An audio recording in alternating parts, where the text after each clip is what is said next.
എന്തായാലും വന്ന് പിടിച്ച് നീ ഇനിയെങ്കിലും സത്യം പറ. അത് ആ കൊലക്കകത്തൊരു 7-8 മാങ്ങ ഉണ്ടായിരുന്നു. എല്ലാം ഒരുമാതിരി പഴുവം പരുവായോണ്ട് വെറുതെ കിളികൊത്തി നശിപ്പിക്കണ്ടല്ലോ എന്ന് കരുതി കൊതിമൂത്തപ്പോ ഞാൻ പറിച്ചു എന്നുള്ള ഇത് എവിടെ കൊണ്ടുവന്ന് ഞാൻ കണ്ടില്ലേ ചേച്ചി. സത്യമായിട്ട് എവിടെയാടാ മാങ്ങ? നീ എന്ന് കൊണ്ടുവന്നടാ? മനഞ്ഞാന്ന് കടയിൽ പോയിട്ട് വന്നെ. എന്നിട്ട് എവിടെ മാങ്ങ? ഞാൻ കണ്ടില്ലല്ലോ ഇവിടെ എങ്ങും.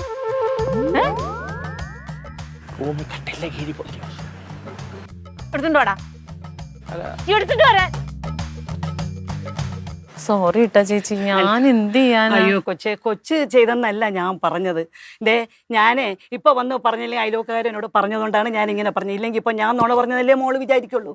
പക്ഷെ ഇത് കൊള്ളാം മോളെ, മോളൊന്നും വിചാരിക്കല്ലേ.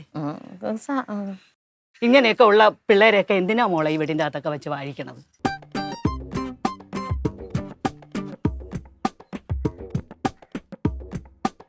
എട്ടെണ്ണം ഉണ്ടായെന്ന് പറഞ്ഞിട്ട് ബാക്കി എന്തേടാ?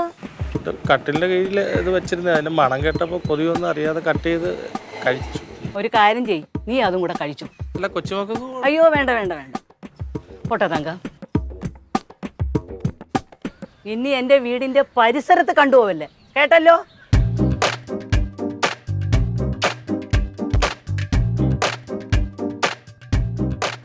നിനക്ക് അതിന്റെ ആവശ്യമില്ല. നിനക്ക് നിന്റെ വയറിന് കൊക്കപ്പുഴുരിപ്പുണ്ട്. നിനക്ക് ആവശ്യത്തിന് ഇവിടെ നിന്ന് തിന്നാൻ തരുന്നില്ല. പിന്നെ ഈ മാങ്ങ കണ്ടവന്റെ പറമ്പിൽ പോയി പറിക്കണ എന്തിനാടാ നീ? ആവശ്യത്തിന് രാവിലെ 2 നീർക്കോരി പോലുള്ള ദോശ, 1 ഗ്ലാസ് ചായ, ഉച്ചക്കാരത്തെ ചോറ് ചായ മീൻകറി, വൈകിട്ട് ഒരു ഊട്ടച്ചായ, രാത്രി എന്തെങ്കിലും. ഇതുകൊണ്ട് എന്റെ വയറ് നിറയും തോന്നുന്നുണ്ടോ? വിഷം വരുമ്പോ ഞാൻ പിന്നെ എന്തോ ചെയ്യും? നീ കരക്കാരുടെ പറമ്പിൽ നിന്ന് എടുത്ത് പറിക്കോ? ഇവിടെ ഈ കാണാവുന്ന മാവ് മുഴുവൻ നിപ്പുണ്ടല്ലോ, അതിനൊന്നും കിട്ടിയില്ലേ? അതിൽ പഴുത്ത മാങ്ങ ഇല്ലല്ലോ. റോഡിലേക്ക് കിടക്കുന്നതിനകത്തുനിന്ന് ഒരു മാങ്ങ പറിച്ചെന്ന് പറഞ്ഞ് ഒരു മാങ്ങയാണോ നീ പറിച്ചത്? ഒരു മാങ്ങയാണോ പറിച്ചത്? ഒരു മാങ്ങയാണോ പറിച്ചത്? ഇതിപ്പം ഞാൻ പറിച്ച് തങ്കച്ചേട്ടത്തി വഴി കൊണ്ട് തന്നായിരുന്നേ. അച്ചാറിട്ട് പഴിപ്പിച്ച് എന്തോ ഒരു റൊണാൾഡോ പോലെ രഹസ്യമായിട്ട് ഞാൻ കട്ടിൽ എഴുതി കൊണ്ടു. അതിന്റെ കുണ്ടക്കറവല്ലേ ഇത്? അല്ലേ കുണ്ടക്കറവെന്നില്ല. ഞാൻ വല്ല പറയും. ഞാൻ ഇറങ്ങടാ, നീ ഇറങ്ങടാ. ഞാൻ അങ്ങോട്ട് ഇറങ്ങായി?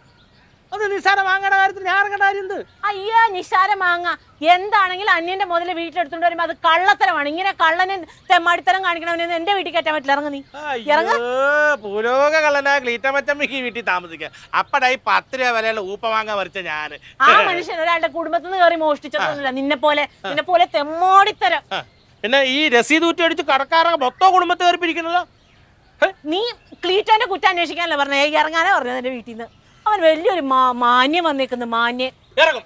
ഇനി വീട്ടിൽ ഞാൻ കാലുകുത്തത്തില്ല. പോവല്ലേ? തുണിയും കിണിയൊക്കെ എടുത്തിട്ട് പോ. ഹലോ മാഡം, പറയുന്നത് ശ്രദ്ധിച്ച് കേൾക്കണം. ഇനി വീട്ടിൽ today tomorrow day in this, ഇന്ന് കാലുകുത്തത്തില്ലെന്നാ പറഞ്ഞത്. നാളെ ഞാൻ രാവിലെ അഞ്ഞു വരും. മാങ്ങയുടെ കൊണ്ടോണി മാങ്ങ ഇത് തൊണ്ടി മതില്. ഞാൻ ഇതിന്റെ പ്രതി, ഇതിന്റെ അവകാശം ഇപ്പൊ ഞാനാണ്. ഞാൻ ഒറ്റയ്ക്ക് നിന്നാളാ. അതിന്റെ അറ്റം പിടിക്കാൻ വന്നേക്കുന്നു പെണ്ണും പിള്ള.